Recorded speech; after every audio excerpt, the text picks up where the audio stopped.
Ulang kita rusaki, ulang kita hancuri pulau banyak kita jaga.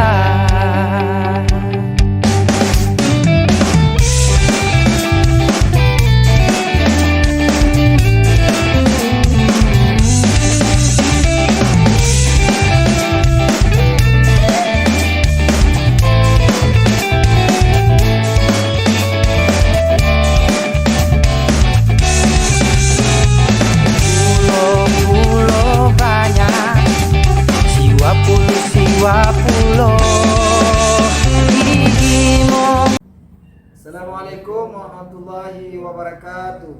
Kami calon guru penggerak Angkatan 9 Kabupaten Aceh Singkil akan melakukan demonstrasi kontekstual 2.3 coaching dalam supervisi akademik, terdiri dari pengamat atau observer, cook, dan husi. Bersama saya M. Ade Indra SPD dari UPTD SPF SD Negeri Pulau Bagu.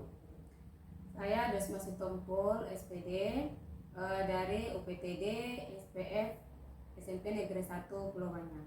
Bersama saya Hel Yulianto dari UPTD SPF SMP 2 Negeri Pulau Banyak. Selamat menyaksikan. Selamat pagi Pak. Selamat pagi Bu. Gimana kabarnya hari ini? Alhamdulillah baik. Ibu bagaimana Bu kabarnya? Alhamdulillah sehat juga Pak. Oke, saya dengar-dengar Bapak hari ini akan melakukan coaching ya Pak ya dengan rekan Bapak ya. Iya Bu, rencana setelah ini saya akan melakukan coaching terhadap rekan saya. Tadi beliau menelpon saya katanya mau curhat Bu atau sharing ya mengenai masalah yang dihadapinya. Oh begitu ya Pak ya. Iya. Baik Pak. Saya di sini akan melakukan observasi mengenai proses coaching Baik. yang akan Bapak lakukan. Ya, baik Bu, baik dengan senang hati Bu. Karena itu akan membantu saya dalam mengembangkan kemampuan coaching saya. Oh, oke, Pak. Sebelum memulai coaching, kita akan mendiskusikan terlebih dahulu ya Pak ya, Baik. mengenai rubrik penilaian yang akan saya gunakan untuk menilai proses coaching kali ini. Baik. Sesuai dengan alur kita Baik, Pak ya. baik. Apakah nanti coaching sudah melakukan sesuai dengan alur kita kepada coachingnya. Siap Bu. Bagaimana Bu? Kira-kira? Oke. Selanjutnya. Jadi nanti saya akan menilai ya Pak ya, menilai Bapak berdasarkan rubrik penilaian coaching. Apakah Bapak sudah menerapkan kegiatan coaching sesuai dengan prinsip coaching atau belum, gitu Pak. Nah, terus ya yang di dalamnya termasuk ada kemitraan, ada proses kreatif, dan juga ada memaksimalkan potensi. Oh begitu, baik seperti itu ya Bu ya. Iya Pak. Baik, siap Bu. Oke, terus ada beberapa pertanyaan nantinya yang ingin saya ajukan kepada Bapak sebelum melakukan coaching ini ya Pak ya. Baik. Apakah kira-kira Bapak berkenan di situ Pak? Ya, oke Bu, siap Bu. Oke, Pak. Kira-kira kompetensi coaching apa yang ingin Bapak kembangkan nanti saat melakukan coaching Pak? Begini Bu, saya ingin mengembangkan semua kompetensi coaching ini Pak Bu, mulai dari kehadiran penuh, mendengarkan aktif, dan mengajukan pertanyaan yang berbobot Bu. Oke, bagus sekali Pak ya. Nah, nanti saya akan bantu mengamatinya Pak ya. Ya Bu, agar gini Bu ya, kemampuan potensi saya ini bisa meningkat ya Bu ya. Oke Pak. Kemudian bagian kompetensi mana secara spesifik yang ingin Bapak kembangkan kira-kira Pak? Begini Bu, saya ingin mengembangkan kompetensi mendengarkan aktif dan mengajukan pertanyaan yang berbobot tadi Bu. Oke. Kalau begitu nanti saya akan lebih fokus untuk mengamati pada kedua kompetensi itu ya Pak ya. Iya. Untuk itu indikator yang terakhir ya Pak ya, indikator ketercapaian tujuan pengembangan yang Bapak inginkan seperti apa itu Pak? Ya begini Bu, saya mudah-mudahan bisa memfasilitasi kursi saya untuk menemukan solusi dari masalah yang akan nanti saya dengarkan dari kursi. Mungkin itu. Oke Pak ya, demikian dulu ya Pak ya observasi kita kali ini. Baik. Silahkan Bapak melanjutkan atau melakukan coaching terhadap coaching Bapak. Baik, Ya, Pak ya. terima kasih Bu ya. Assalamualaikum Pak Ade. Assalamualaikum warahmatullahi wabarakatuh. Silakan duduk Pak Helmi. Sehat kali hari ini saya lihat. Alhamdulillah sehat. Pak Helmi bagaimana kabarnya? Alhamdulillah sehat-sehat Pak, sehat. Alhamdulillah. Sepertinya Pak Helmi mencari saya. Ya betul Pak Helmi. Iya Pak, tadi saya cari-cari ke ruangan, ternyata Bapak di sini sama Bu Dosma Iya. berbincang-bincang. Betul. Kami lagi ada diskusi dengan Ibu Dosma. Baik Pak Helmi, untuk ini kira-kira apa yang perlu Pak Helmi sampaikan? Ini Pak, saya minta waktu Bapak untuk sharing-sharing sebentar nih, bercerita tentang permasalahan yang saya alami lah seperti itu Pak. Baik. Oh, untuk sharing atau bercerita Pak ya. Iya. Oke baik Pak. Gini Pak, waktu kita ini agak terbatas ya. Mungkin sekitar 20 atau 25 menit lah Pak, karena saya ada pula kegiatan lain di luar ini. Apa yang mau Bapak ceritakan? Ya begini Pak, saya ini ada permasalahannya terkait dengan siswa Pak. Siswa saya ini kurang antusias di dalam mengikuti pembelajaran.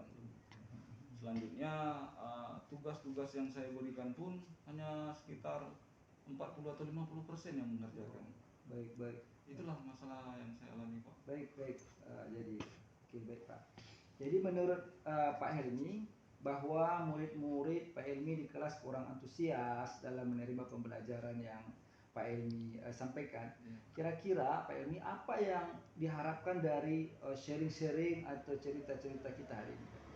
Jadi yang saya harapkan Pak, yang pertama di saat saya melakukan pembelajaran itu siswa saya itu antusias Betul. di dalam mengikuti pembelajaran, semangat dan mengerjakan tugas yang saya berikan. Ya begitu Pak deh. Ya baik. Nah begini Pak Helmi, kalau kita bilang ini kita levelkan ya dari level 1 sampai level 10. Sekarang murid-murid Pak Helmi ini sudah ada di level berapa? Kalau saya lihat dan saya amati Pak di level 5 Pak. Level 5. Betul gitu ya. Nah kalau di level 5 kira-kira kalau kita ke level 10 itu agak susah ya Pak Helmi kan, karena memang kondisi mereka kurang semangat, kurang antusias mengikuti pembelajaran. Yang ingin Pak Helmi wujudkan kira-kira di level berapa? Di level 8 lah Pak. Level 8 betul ya betul ya. Ya baik, begini Pak Helmi, menurut Pak Helmi ya kan, apa yang bisa Pak Helmi lakukan untuk mewujudkan level yang Pak Helmi sampaikan tadi? Untuk mewujudkan yang pertama saya buat pembelajaran yang aktif dan mengasihkan. Iya betul. Artinya saya buat tugas tidak terlalu banyak kalau menurut saya Pak. Betul. Ya.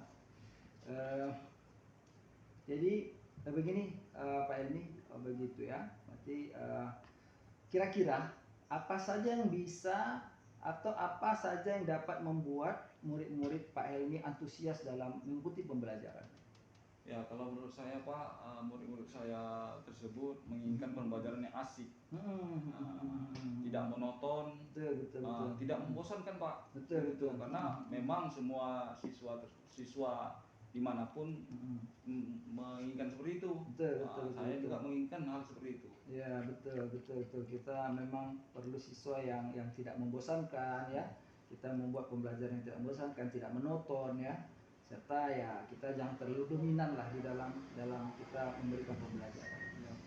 Wah keren sekali tuh Pak Helmi. Saya sependapat dengan Pak Helmi. Lalu menurut Pak Helmi, apa saja yang bisa membuat murid-murid Pak Helmi ini asik dan tidak membosankan atau tidak monoton dalam pembelajaran Pak Helmi? Jadi kalau menurut saya Pak, pembelajaran itu harus saya lakukan terpusat kepada murid. Iya betul. Artinya terpusat kepada murid. Bisa juga saya rancang dengan pembelajaran berdiferensiasi. Iya betul. Agar mengasihkan seperti itu Pak. Iya betul. Mantap sekali Pak Helmi, luar biasa sekali. Saya sangat sependapat dengan Pak Helmi tadi ya, terutama adalah berpihak kepada murid sesuai dengan Ki Hajar Dewantara ya kan, berpihak kepada murid. Lalu Pak Helmi mengenai tugas ya yang diberikan kepada murid-murid, bagaimana ini Pak Helmi? Dan selanjutnya apa penyebab sehingga tadi siswa Pak Helmi ini atau murid-murid Pak Helmi kurang antusias dalam mengumpulkan tugas? Iya Pak.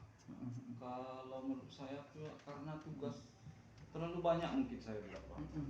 Saya berikan terlalu banyak dan berisi pertanyaan-pertanyaan tanpa saya memberikan sumber yang beragam untuk mengerjakannya. Betul.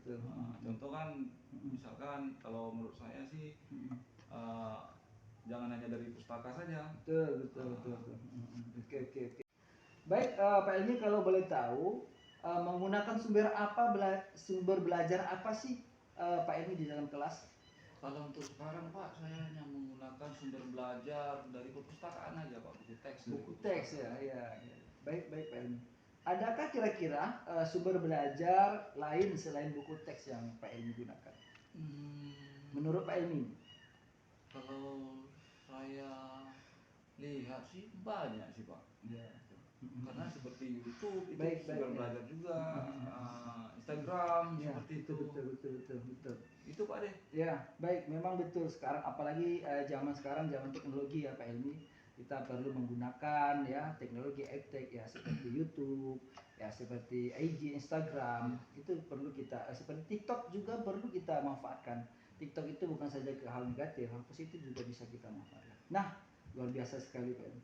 Nah, begitu sekali, baik sekali Pak Elmi. Saya yakin sekali bila Pak Elmi bisa menggunakan berbagai macam sumber belajar, pasti akan membuat murid-murid antusias dalam pembelajaran. Seperti kita sekarang dari guru ini ada namanya PMM ya, platform belajar Merdeka Mengajar, ini luar biasa sekali nih Pak Elmi. Jadi sekarang apa rencana Pak Elmi dalam menyelesaikan masalah ini? Untuk menyelesaikan masalah ini Pak, ada beberapa sebenarnya. Yang pertama, saya merancang pembelajaran yang mengasihkan. Baik. Dengan menggunakan sumber belajar seperti YouTube tadi. Ya, betul. Yang kedua, saya akan memberikan tugas tidak terlalu banyak. Ya, baik. Selanjutnya juga tugas tersebut saya berikan sesuai dengan minat dan bakat peserta didik. Mungkin itu Pak. Ya, bagus sekali ya, rencana yang Pak Elmi buat ini memang luar biasa sekali.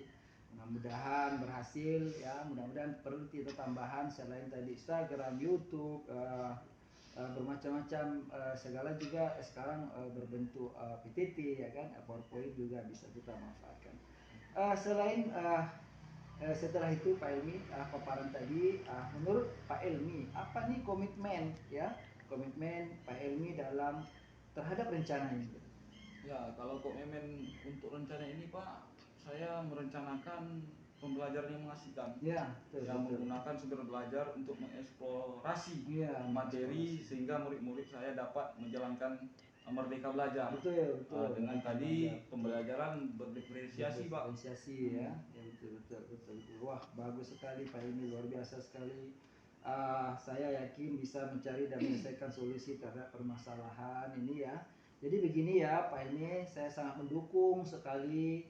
Mudah-mudahan semua berjalan dengan baik, dengan lancar sesuai dengan harapan yang Pak Helmi inginkan ya. Semoga dengan metode pembelajaran yang bervariasi ya, seperti Merdeka Mengajar sekarang ini ya, bisa nanti siswa-siswa Pak Helmi tidak membosankan dan lebih aktif, serta mereka juga akan semangat mengumpulkan tugas-tugas dari 50% bisa mencapai nanti 70 atau 80%.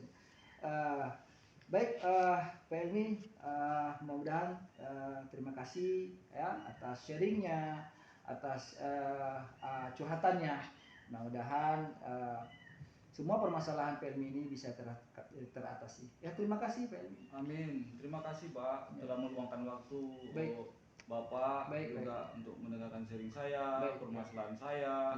Semoga permasalahan ini akan saya lakukan nanti mendapatkan solusi. Dan selanjutnya itu juga ketika saya melaksanakan nanti, ketika ada suatu permasalahan nanti saya juga sharing bagaimana perkembangannya nanti. Saya minta juga waktu Bapak. Baik. Insyaallah. Untuk bersedia mendengarkan sharing saya bagaimana perkembangannya. Baik. Itu Pak. Ya, terima kasih banyak Pak. Baik, terima kasih Pak Elmi. Amin. Mudah-mudahan. Assalamualaikum Waalaikumsalam warahmatullahi wabarakatuh.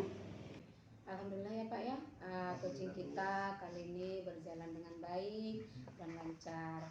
Tadi saat sebelum melakukan coaching sempat saya menanyakan indikator ketercapaian sama Bapak tadi ya Pak ya. Oke. Dari indikator ketercapaian yang diinginkan oleh Bapak tadi ya sebelum melakukan coaching, apa saja sih yang sudah Bapak lakukan terkait pencapaian tersebut. Baik, saya sudah melakukan sesuai dengan alur tirta, Bu ya. Yang pertama adalah tujuan umum, ya itu adalah tahap awal di mana saya dengan Kusi menyepakati tujuan pembicaraan yang akan berlangsung.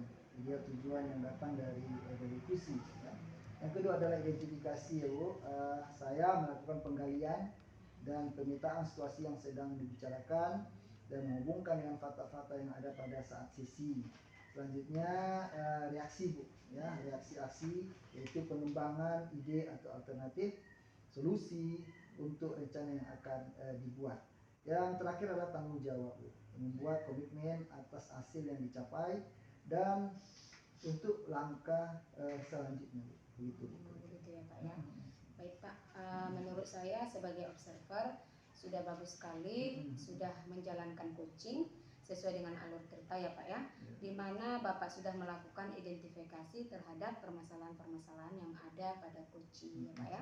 Kemudian memberikan pertanyaan-pertanyaan yang berbobot sehingga coaching ini bisa menemukan solusinya sendiri seperti itu Pak ya.